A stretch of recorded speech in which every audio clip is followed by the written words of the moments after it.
Aisha. Family members of hostages still in captivity calling President Trump to thank him for brokering the peace deal, including the release of all of the remaining hostages. Watch this.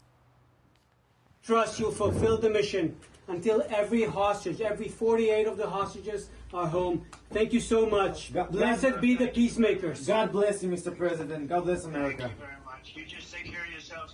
The hostages will come back. They're all coming back on Monday. All of them. Those families were in Washington this week to mark 2 years since Hamas launched the October 7th attack on Israel. So as you can imagine, this is a fast-moving story, has been since late last night. More on this now with the ambassador, Michael Lader, who's Israel's ambassador to the U.S. Mr. Ambassador, thank you for your time. I just want to read something that's crossing on the Associated Press wire right now to Cairo. The U.S. envoy, Steve Witkoff, and also Trump's son-in-law, Jared Kushner, have met with the Egyptian president after brokering this deal at midnight, Middle East time last night. As it stands right now, what is your measure of optimism that we'd have something that can last? Well, it's a very emotional day, and my level of optimism is quite high. All reports are that this first phase is going to be implemented. Interests are coming together, and the president has masterfully, like a maestro, put all the pieces in place. And, look, there's a convergence of events.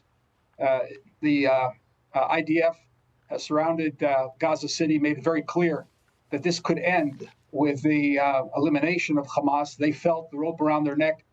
The president picked up that sentiment and basically told the Arab states supporting Hamas, look, you've got to read them the Riot Act, and it's now. And once these pieces came together, we have a plan. The first phase is going to be implemented. The hostages released, so it's a very, very emotional day. And Israel will withdraw to that agreed upon line.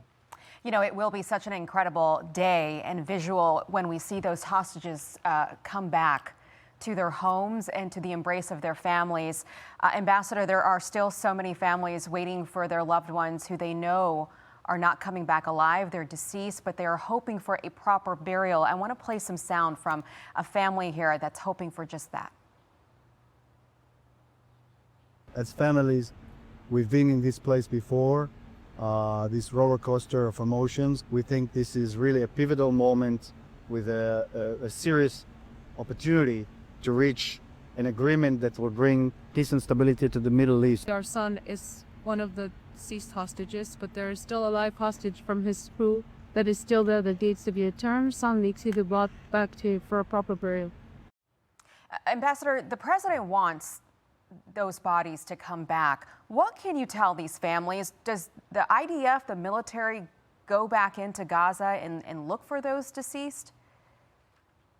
Well, as part of the agreement is that those people, these barbarians who took them, have been holding these bodies in a kind of ghoulish ceremony, are going to have to find those bodies and return them. It's their responsibility. That's what they've signed on to in this agreement.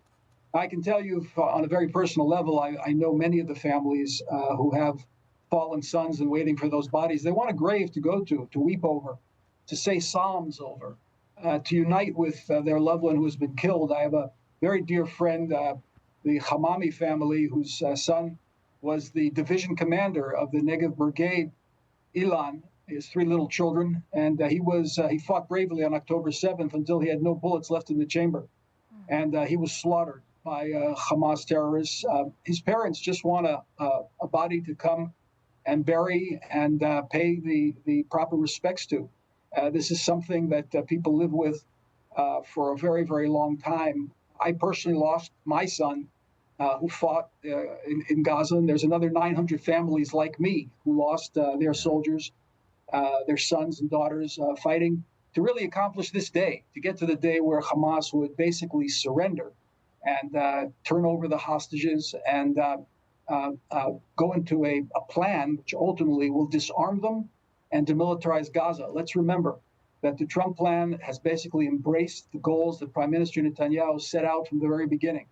Gaza could never again become a Hamastan, become a launch pad for jihadi militants to slaughter Israelis. And the only way that's going to happen is if Gaza is de-radicalized, demilitarized, and Hamas completely disarmed. And because that's part of the Trump plan, it's been ensconced in the Trump plan, we're very, very hopeful that at the end of the day, we're going to have a Gaza rebuilt without Hamas. I'm sorry about the loss, Mr. Ambassador, but I appreciate you sharing that story. Many people in Israel can relate thank you, to Bill. that. Thank you, Yeah. Archie. One last question here. We were in Gaza 2 months ago, and we were at an aid distribution site, and we saw the process before us.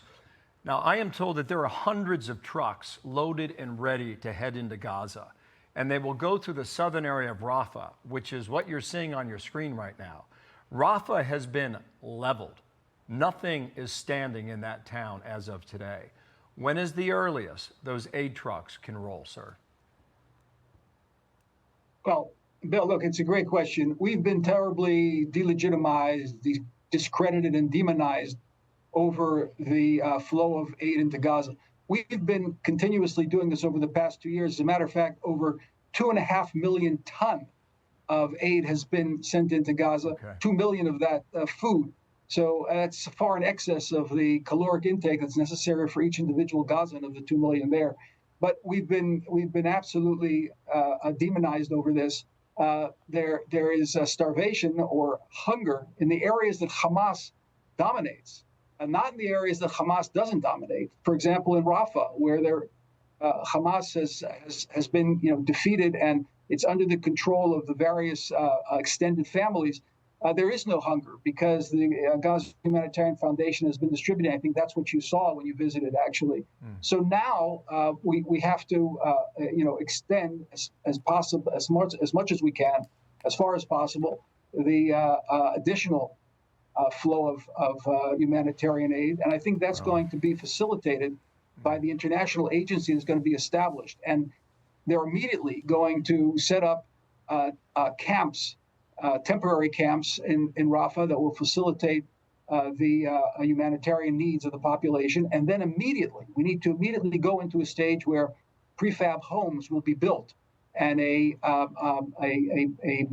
more settled and humanitarian neighborhoods will be created so that the people that have moved and have lost their homes in this war will be able to reconstitute and reestablish their families. And we hope that this international agency, which the Trump plan is creating, and actually President Trump himself is going to sit at the head of this peace board. He's going to be the chairman of the peace board. He knows how to build. He's built an awful lot, and he is committed to seeing that the building takes place and that the people of Gaza can reconstitute their lives. I appreciate all the answers there. We'll take it a step at a time, and we'll see what we get along the way. And we still have a long way to go. Mr. Ambassador, thank you for your time today. Thank you, Ambassador. We do, but we're optimistic. Yeah, thank you, Sarah. Thank you, Bill. Thank you, We'll Archie. remain that way. Thank you. Hey, everyone. I'm Emily Campagno. Catch me and my co-hosts Harris Faulkner and Kaylee McEnany on Outnumbered every weekday at 12 p.m. Eastern, or set your DVR. Also, don't forget to subscribe to the Fox News YouTube page for daily highlights.